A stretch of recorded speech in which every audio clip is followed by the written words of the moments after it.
Hi, I'm Larry Richardson, your step-by-step chef. Now, an awful lot of you said that my cooking was criminally delicious.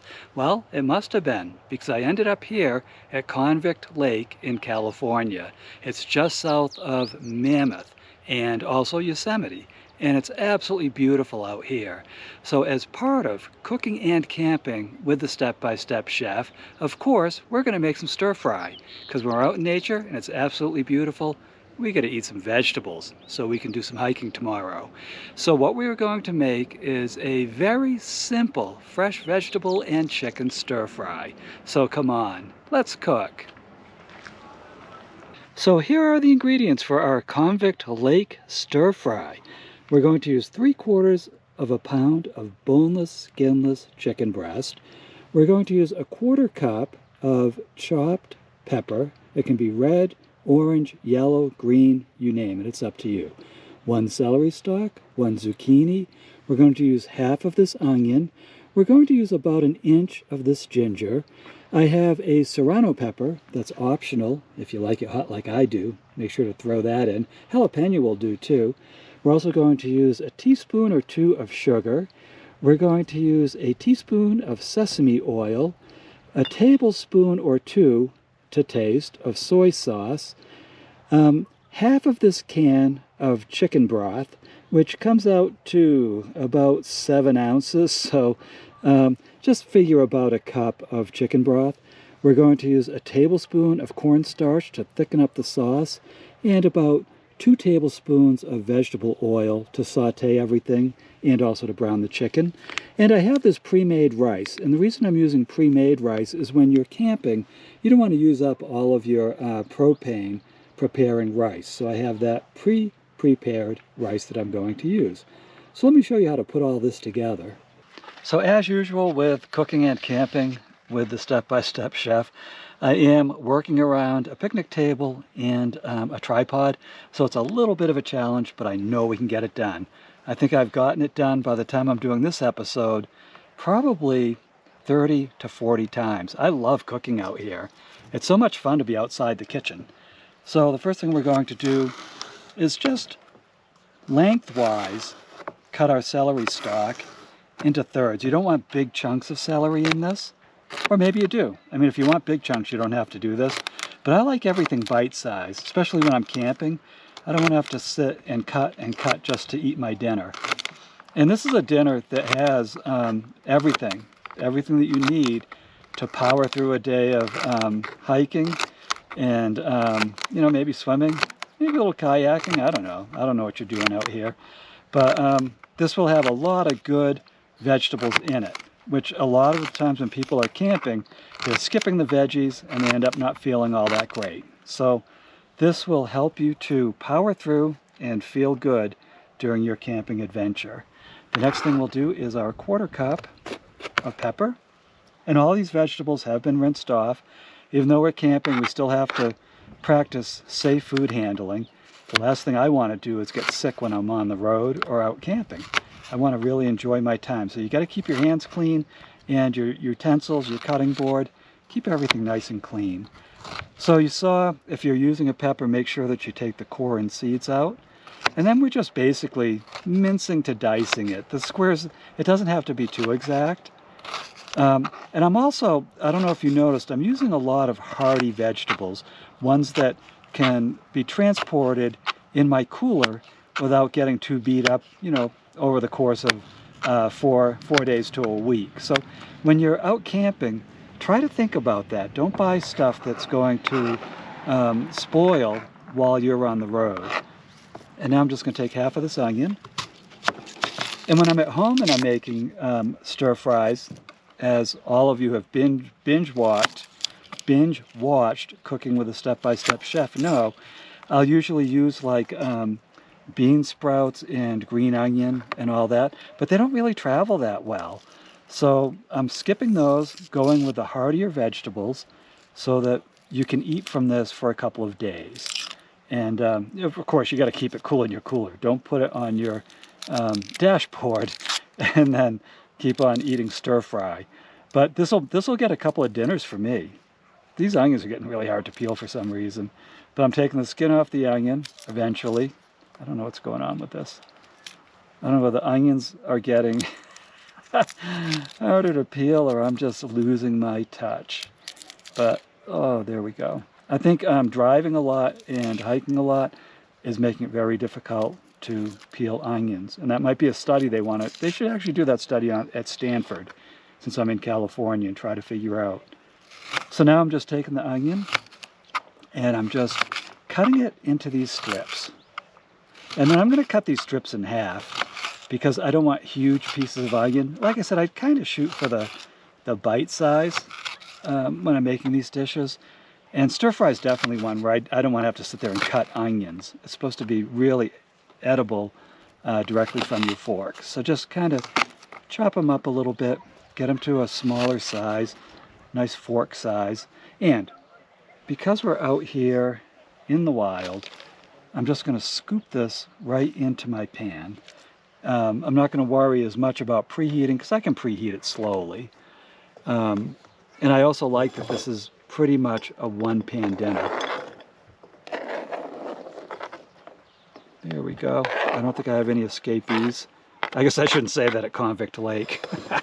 Boy, you know, those puns are coming fast and furious. I got to slow down before I get pulled over. Sorry. But it is beautiful out here. This park is unbelievably beautiful, compact. And I'm going to, you know, you saw the video at the opening. That's what it looks like in person. Just a stunningly beautiful place. So what I'm doing is I took both ends off of the zucchini, and now I'm just cutting it into quarters lengthwise. And then we just go up the zucchini and we do chunks like this. Now again, you can substitute any vegetables you want. You could literally make this with just broccoli, onions, and chicken. I mean, there's so many ways to make stir fries. I'm just going to show you a nice basic recipe, and I might make some additional ones for this series, but I want you to see how easy it is to eat healthy while you're on the road. And the sooner you break the habit of just hamburgers and hot dogs, I mean like a whole week of it. I don't mean you can't have a couple of nights, but there's a point where you got to start thinking, I'm out here and I got to take care of myself and eat delicious food at the same time. And it is possible. Pretty much anything you make at home can be made camping, except for a turkey. I don't know how to do that. I guess you could take a turkey and cut it, and then put it in a pan and, yeah, whatever. Eat your turkey at home at Thanksgiving. Let's skip it while we're camping. So we have these parts. Now notice I'm doing the vegetables first. I'm going to do the chicken last because I just don't want to contaminate the cutting board and have to keep washing my hands. So do the veggies first, and then we'll dice the chicken. And this is ginger. Now to me, this ginger is a luxury. This isn't something you absolutely have to have for your stir fry, or you could use powdered ginger.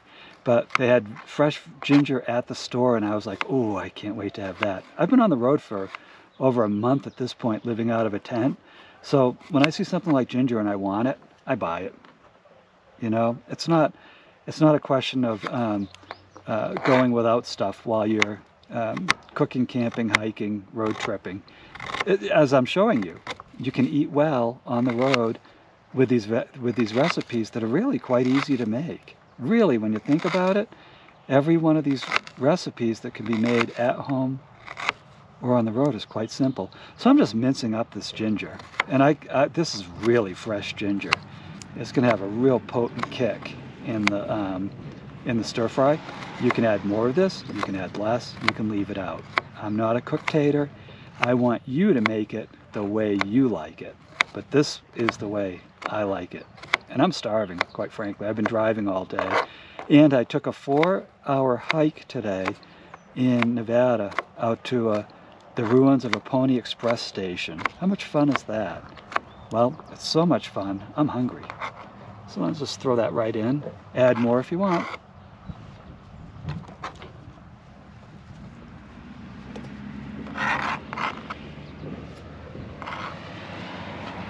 And then next up, we're going to chop our chicken. And again, we're just mincing it. And because we're camping, oops, I forgot the serrano, but I'll get that in a second. But I'm just going to mince up the chicken and throw it right into that same dish. And I know it's all going to cook through because it's going to be sauteed, and then we're going to have this really hot sauce with it. The sauce is going to be like molten, so that will cook the remainder of the chicken. I'm sorry if I keep bumping you on the tripod, but like I said, it's kind of tight out here when I'm trying to cook.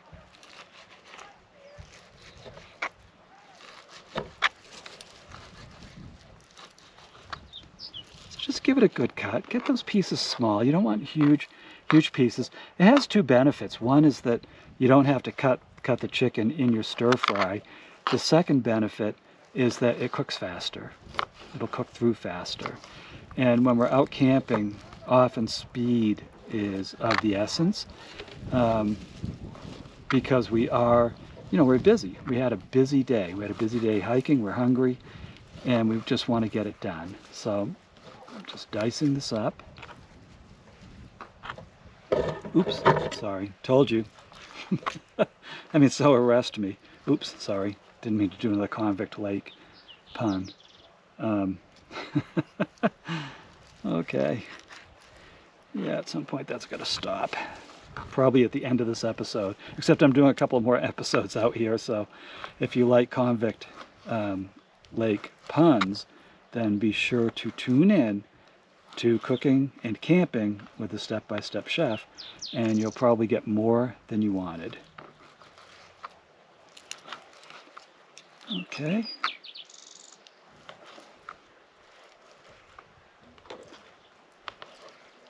Okay, and now I'm breaking my own rule by cutting the serrano on here. I just didn't see it. I forgot it was there, but normally I would just do all the veggies at once. Now, if you don't want a pepper, don't add it. I recommend that if you don't want to get hot sauce in your eye, wear gloves when you do this. So I just took the top off of the serrano. Oops, that wasn't going very well. And I'm just cutting it lengthwise. Take out the seeds. The issue here is that if you get the hot serrano on your fingers, ooh, and this is really hot. Wow, that's hitting me even in the great outdoors. And you touch your eye or you touch any other delicate spot, I'm not saying that you would put your finger in your nose, but let's say you did, it would really burn. So be careful with these. And also, you can use if you're good with a fork and knife, you can cut it up that way too.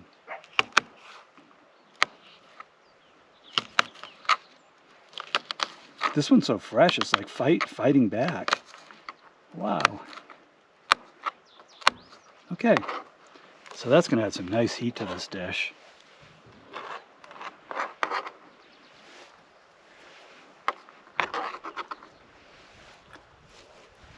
Now, next up, I'm just going to wash my hands. I'll be right back. Okay, so now let's pre-mix our sauce. And I'm going to take about half of this can of chicken broth. There we go. And then I'm going to add our tablespoon of cornstarch.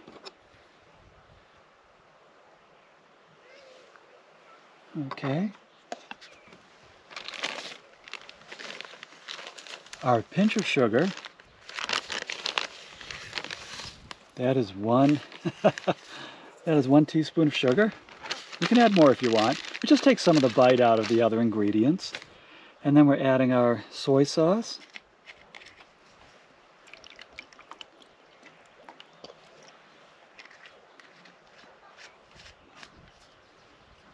And our sesame oil. And this really does add a distinctly Chinese stir-fry taste. So if you can get sesame oil, use it. It's quite delicious. And then just stir this until it's nice and smooth. And the reason I pre-mix this is I don't want balls of cornstarch in the mix. And the cornstarch is a thickener. That's why we add that. So this is nice and smooth. So now I'm going to meet you over at the stove. And as usual, read the instructions on how to operate your stove. Mine's hissing, fire starter, boom, it's lit. I'm going to bring this down to just over medium heat. There we go. And then I'm going to add the oil, our 2 tablespoons of oil, so everything doesn't just stick to the pan. And you can turn this up or down. If you're noticing it's not cooking very fast, turn it up, and do the converse, not convict. Turn it down if it's cooking too fast. So what I'm going to do is just keep stirring this, mixing it in for the next 10 minutes, and I'll be right back. But make sure as you make this that you keep stirring it up.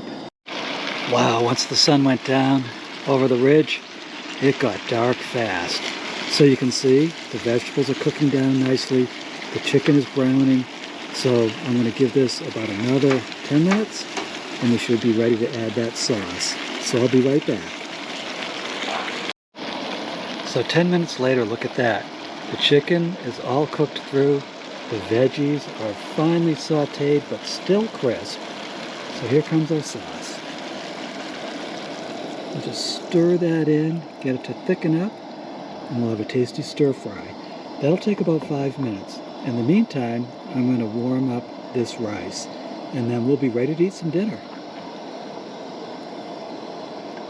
And that'll do it. You can see that the stir fry is simmering. That sauce got nice and thick.